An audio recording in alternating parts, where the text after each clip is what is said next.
Discovery.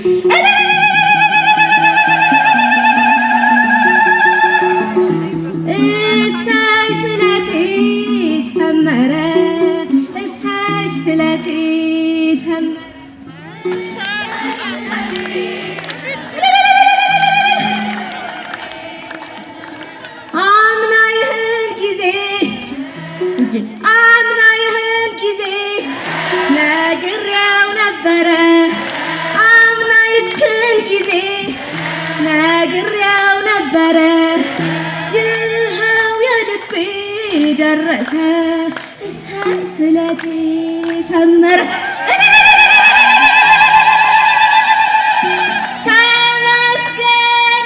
ተመስገን እኔ ቅዱስ ገብርኤል እኔን የሰማ እናንተን የሚስማችሁ ምንድነው? ምን ፈለጋችሁ? ምን ላደርግላችሁ ልጆቼ በላችሁ። ታዲያ እንደኔ ደግሞ ስለታችሁን ሳትረሱ ሳትሳሱ ያሰጣችሁ። ምን በዚህ ጊዜ ከሚመጣው ማት ከዓለም ኩንታኩንት ጠብቆ እድሜን ለንስሐ ሰጥቶ እዚህ መገኘት በራሱ ስለት የሚያስገባ አይደለም? አዎ ነው። ተመስገን።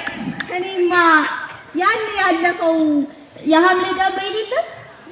አዎ ያኔ ስለቴን ተስዬ ከስካር ከስንት ነገር ወጥቼ ስለቴን ላስገባ ስመጣ ደግሞ እንደገና ያኔ ተስዬላችሁ መሄድ ምን ብለሽ አትሉኝም? ምን ብለሽ በሉ። እሺ ይኸውላችሁ መቼም እንግዲህ ያኔ ለሐምሌ ገብርኤል ስለቴን ሳስገባ እንደው አንዲት ነገር ልቤን ብታከነክን እዚች ጋር ነው ትዝ ይለኛል። ቆም አልኩኝና እንደው እኔ ቅዱስ ገብርኤል ቆይ እኔ እስከ መቼ ነው ብቻዬን የምሆነው? ሰው ብቻውን ይሆን ዘንድ አይገባም የሚለው ትምህርት በልቤ አልሰረጸም ማለት እኮ ነው አልኩ። እንዴ ሲያንቀኝ ዋና አቀብለኝ ሲያስነጥሰኝ እኔ አይዞሽ ይማርሽ የሚለኝ እኮ አጣጭ ያስፈልገኛል አይደል? አዎ እናም ቆም አልኩና የኔ ቅዱስ ገብርኤል እንደው እባክህ ያኔ የምትለውን ውሃ አጣጬን ስጠኝ ብዬ ተሳልኩ። ያው ማግባት እንዳለብኝ ወሰንኩ ማለት ነው።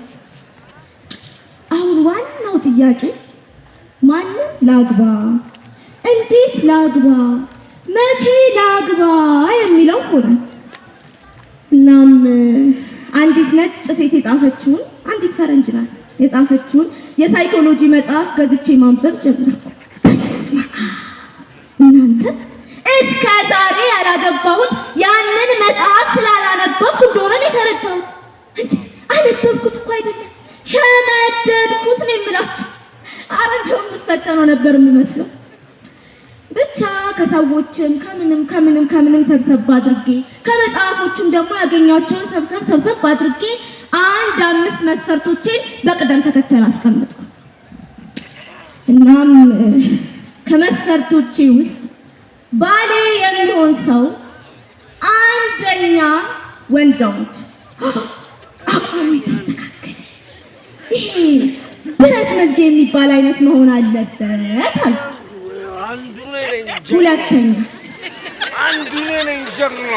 ሁለተኛ የሆነ ይህም ማለት ወደፊት የምንወልዳቸውን ልጆች ከፍ ሲልም ደግሞ ቤተሰቦችን አንቀባሮ ማስተዳደር የሚችል ማለት ነው። ስንተኛ ደረስ? ጎበዞች። ሶስተኛ ምንም አይነት ሱስ የሌለበት ይህንንና መሰል መስፈርቶቼን አስተካክዬ ካስቀመጥኩ በኋላ ባል የመፈለግ ዘመቻዬን ጀመርኩላችሁ። መቼስ ደግሞ ትዳር ከመሬት አይገኝ አይደል? አዎ የኔም ድርሻ አለ እና ወጣ ቀና እውኝ አይነት ትዕይንት እየፈጠርኩ ዙሪያዬን ባማትር ጠላታችሁ ጥፍት ይበል። በዚህ አንድ የሚያይቀር አንዱን መስፈርቶችን የሚያሟላ ሳገኝ ቀሪ ሶስቱን ሲያልፈው አይመጣም። እንደምንም ብዬ ሶስቱን መስፈርቶችን የሚያሟላ ሳገኝ በአንዱ ጎዶሎ ሆኜ አገኘዋለሁ። አንቺ ምናልባትም እኮ ትዳር ለኔ ያልተፈጠረ በመላከ ሚካኤል አጣጥፌ ተቀምጬላችሁ ሳለ አንድ ባይኔ የምንተዋወቅ የሥራ ባልደረባ ቃል እንኳን ባልጠቀመው ደስ ይለኛል። የሥራ አጋር መተዋወቅ፣ ያው ሻይ መጠጣት፣ ጊዜ ማሳለፍ ጀመረ። እናም አብረን ከቆየን በኋላ ቆይ ለምን ግንኙነታችንን ሚና አንሰጠውም አለንና በእጮኝነት ተፈቃቀድን። ስለተሰመረ ማለት አይደል? እሰይ ስለቴ ሰመረ፣ እሰይ ስለቴ ሰመረ፣ እሰይ ስለቴ ሰመረ። አምና ይህን ጊዜ ነግሬው ነበረ፣ አምና ይችን ሰዓት ነግሬው ነበረ። ይኸው የልቤ ደረሰ፣ ይኸው የልቤ ደረሰ። በፍቅር ከነፈ በስመ አብ አብሮነታችን የሚያሳሳ ጠዋት ተገናኝተን አውርተን ለመለያየት የምንነፋፈቅ ሆነ። እንዲህ እያልን ቀናቶችን አሳለፍ። ታዲያ ግን እየቆየን ስንመጣ ጥሩ ያልሆነ ነገር ማየት ጀመርን። ቤተ ክርስቲያን እንሂድ፣ ቆይ ዛሬ ነገ፣ እሺ የንስሐ አባታችንን እናግኝ። ምንድን ነው የሚያጣድፍሽ? ተረጋጊ። እሺ ስለኔና ስላንተ ቁጭ ብለን እናውጋ፣ ይደርሳል፣ እንረጋጋ ይለኛል። ሁሉ ነገሩ ዱቤ ነገ እንጂ ዛሬ የለም ሆነብኝ። በፊትማ እሱን ያየ በፊትማ በባለ 50 ኪዳን አደርሳለሁ። ገዳም ከሜዴ የተነሳ አንዳንዶቹን ገዳሞች የገደምኳቸው ይመስለኛል። ከንስሐ አባቴ ጋር ያለን ቅርበት በጣም ከመቀራረባችን ብዛት የወላጅና የአባት ያክል ነው። እኔ ማለት ጠዋት ቤተክርስቲያን ነኝ፣ ማታ እኔም ሳያዩ የሚያምኑ ብፁዓን ናቸው ብያምን ነው ነበር። ከእጁ እንዳስገባኝ ሲያረጋግጥ ግን ሁሉ ነገር እውነቱን አወጣ። ያውላችሁ እየሰማችሁ ነው። ያውላችሁ የምንገናኘው ምግብ ቤት እኔን ለማስደሰት ይመስለኝ ነበር። አጅሬ ለካ ከእርሱን ለማግበስበስ ነው። ሰው ያለ እህል መኖር የማይችል እስኪመስለኝ ድረስ ነበር የምግብ አጠቃቀም። አቤት ሲጠቀም፣ አቤት ሲጎርሰው ጉድ እኮ ነው እናንተ ብታይ። ይኸውላችሁ ምግብ ቤት ገብተን ምግብ አዘን የሚቆይ ከሆነ እስከዛው ወተት በዳቦም አላም ደግሞ ላስተናጋጇ ጉቦውን ከፍሎ ቢሆን የደረሰውን ያስመጣ። እሺ እበላለሁ። ደግሞ እራት በልተን ልንወጣ ስንል ቋጠር አስደርጎን አረተው ምን አሁን በልተን ሰው ምን ይለናል ስል ነው ለሌት ቢርበኝስ ይለኝ።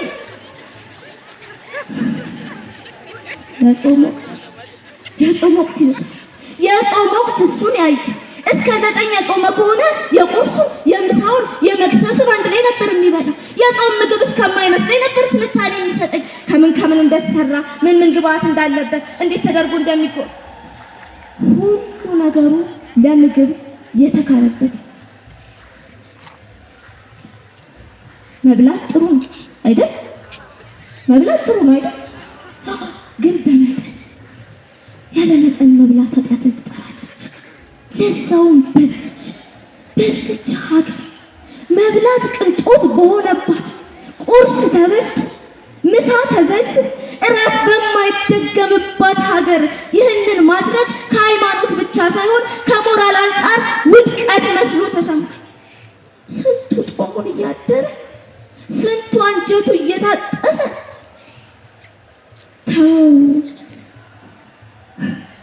ሔዋን በለሷን በልታ ሞት በሰው ልጆች ላይ መጣ። ኤሳው ብኩርናውን በምስር ወጥ አሳልፎ ሰጠ።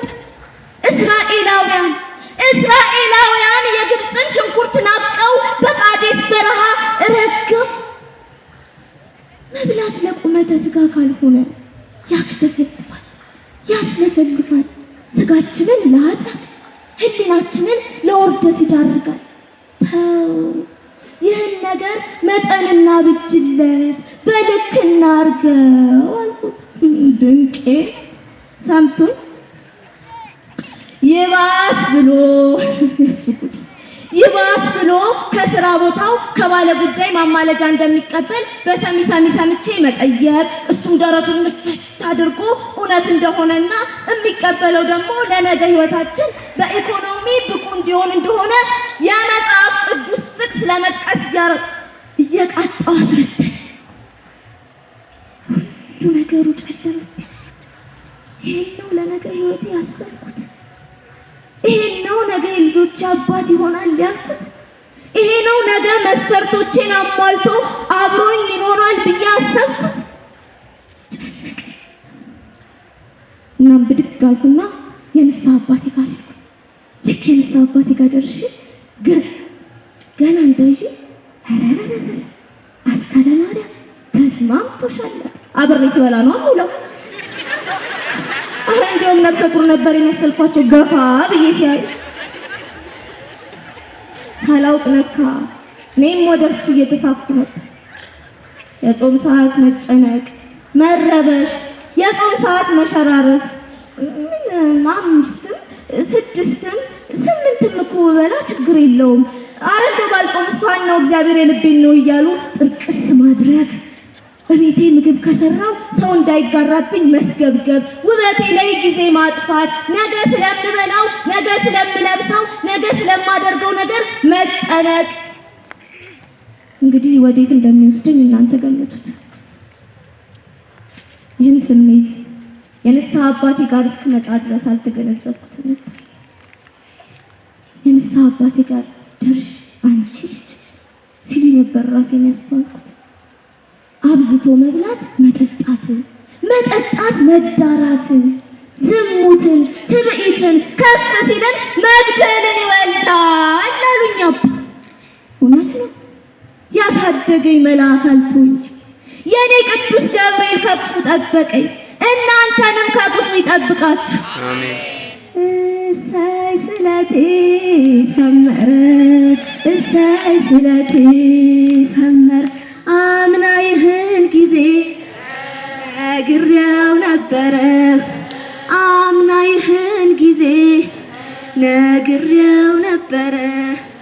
ይኸው የልቤ ደረሰ፣ ይኸው የልቤ ደረሰ። ተመስገን የኔ ቅዱስ ገብርኤል። ሳናውቅ ከክርስቶስ ጋር የቀናውን መንገድ እየተከተልን እየመሰለን ወንበዴነትን እንመኛለን። አምላክ ግን እንደሱ አይደለም። የጠየቅነውን ሁሉ አይሰጠንም። የሰማይ አባታችን በአፋችን ከለመነው ስለት የበለጠ የልባችንን በጎ ስለት ያውቃልና የማይጠቅመንን የጠየቅነውን አይሰጠንም። ቀላል እየመሰለ ከማንወጣበት አዘቅት፣ ከማንወጣበት ከትልቁ ኃጢአት ውስጥ የሚከተል የራቅነው ልማድ።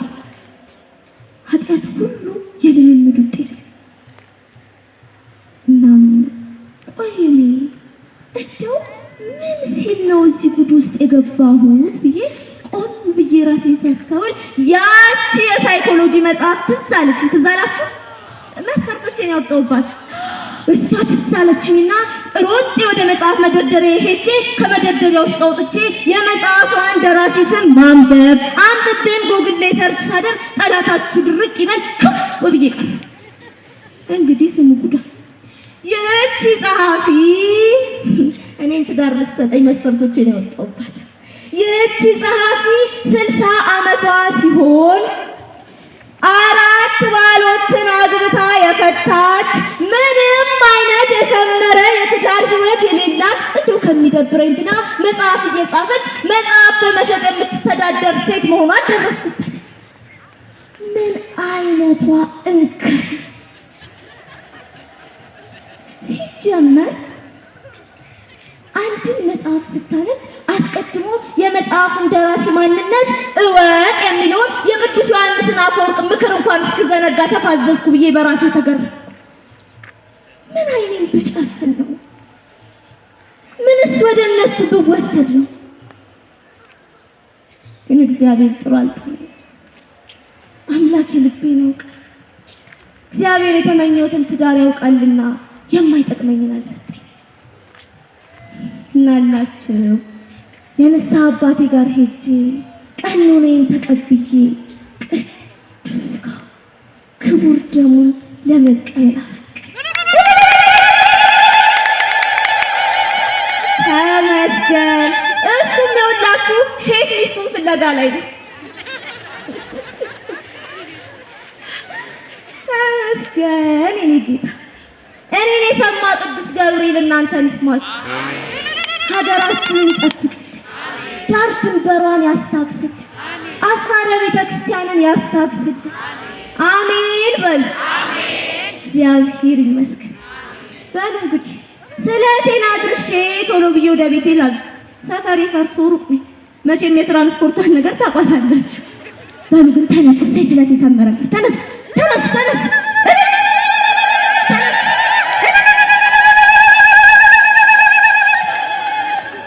እሰይ ስለቴ ሰመረ፣ እሰይ ስለቴ ሰመረ፣ እሰይ ስለቴ ሰመረ፣ እሰይ ስለቴ ሰመረ። አምና ይህን ጊዜ ነግሬው ነበረ፣ አምና ይህን ጊዜ ነግሬው ነበረ። እሰይ ስለቴ ሰመረ፣ እሰይ ስለቴ ሰመረ።